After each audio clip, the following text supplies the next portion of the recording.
We're standing in the Virginia Museum of Fine Arts in a gallery entirely devoted to the work of Edgar Degas. The VMFA is really fortunate to have a large collection of sculpture, paintings, and works on paper by Degas. Thanks to the Mellon family, we're enjoying a large and important corpus of works by this very important artist, and it was always in the vision of Paul and Bonnie Mellon to have a specific gallery dedicated to Edgar Degas. That gallery has always been centered around the Degas dancer. So we have this bronze cast of this very iconic sculpture. It's so interesting to make this the centerpiece of the gallery, because when we think about Degas, we don't normally think about sculpture. That was the surprise that happened to the heirs and to people responsible for doing the catalogue of his work when they entered this studio after he had passed away, to realize that it was filled with wax and terracotta sculptural work. So he's got all these waxes in the studio, but this sculpture alone gets exhibited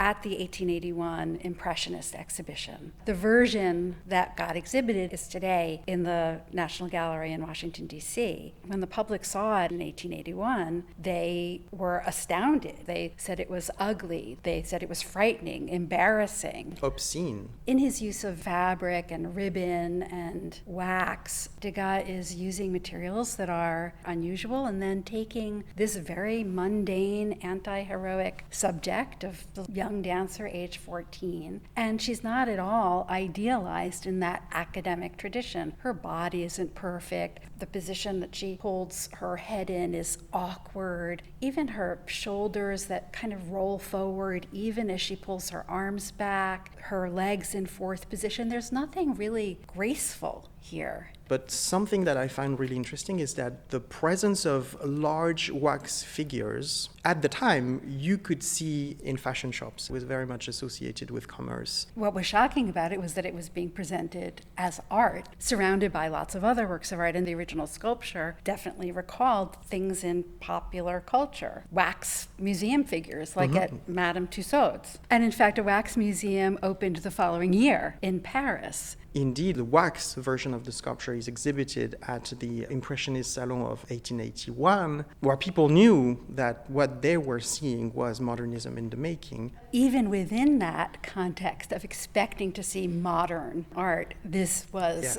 challenging. This was going too far, yes. And let's talk about that word modern. What do we mean when we talk about this as modern sculpture? We can think about bronze sculptures as memorializing, as heroicizing, often presenting very ideal figures. But Degas has completely broken with those traditions to create something of his time. And that's part of what we mean by modern. At first glance, we're seeing a young girl in a position that not a lot of people would see in the context of a show at the opera. It's probably just she's trying to relax a form of tension that anyone would have before entering the stage. You're not supposed to see that. However, and that is where the embarrassing aspect is, you could be allowed to witness this if you were a man of substantial means who could belong to the group of what we called opera abonnés. We know that he was fascinated with the world of the opera. What we often see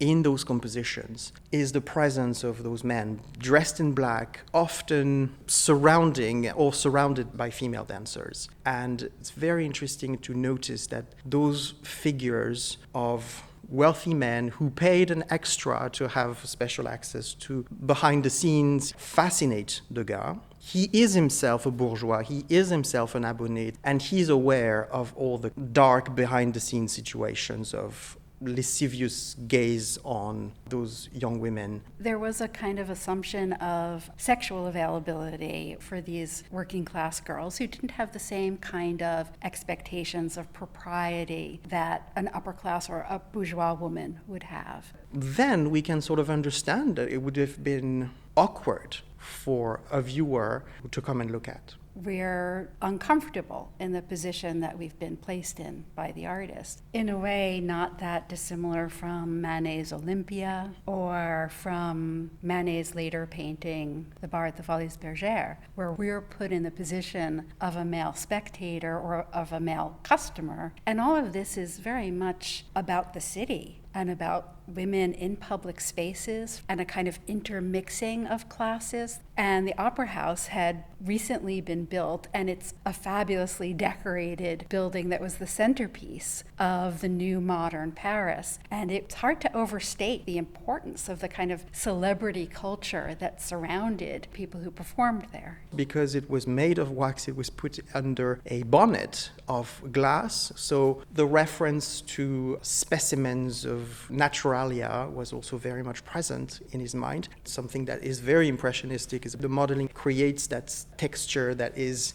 unperfect, very much flesh looking like, or like even meat. And he just puts it as an object to admire, reflect about. In that way, it's difficult to look at.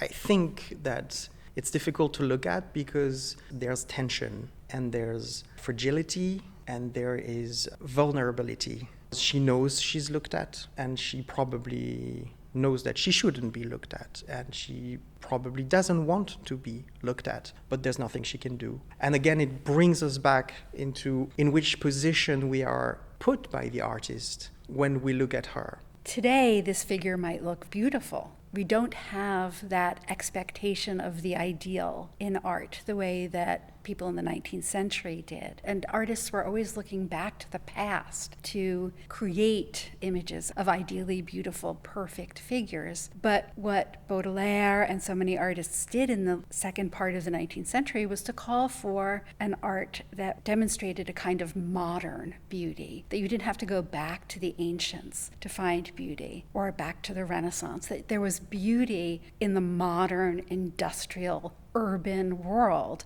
Maybe we can also look at it from the perspective of beauty in the ugly. The idea that you go and look into the gruesome, into the uncomfortable repertoire of subjects to find scenes that will strike you with beauty, a beauty that's not immediate, that's not obvious, that's not calling for idealism or calling for perfection, but on the contrary, calling for emotions and shock. It also helps contextualizing the effort of the Impressionist generation to be modern, while at the same time kind of very much being the heirs of earlier generations who had already started that conversation about what is modern, what is revolutionary, what is forward-thinking, and bringing new themes on the table for people to enjoy art, to understand the perspective of creativity.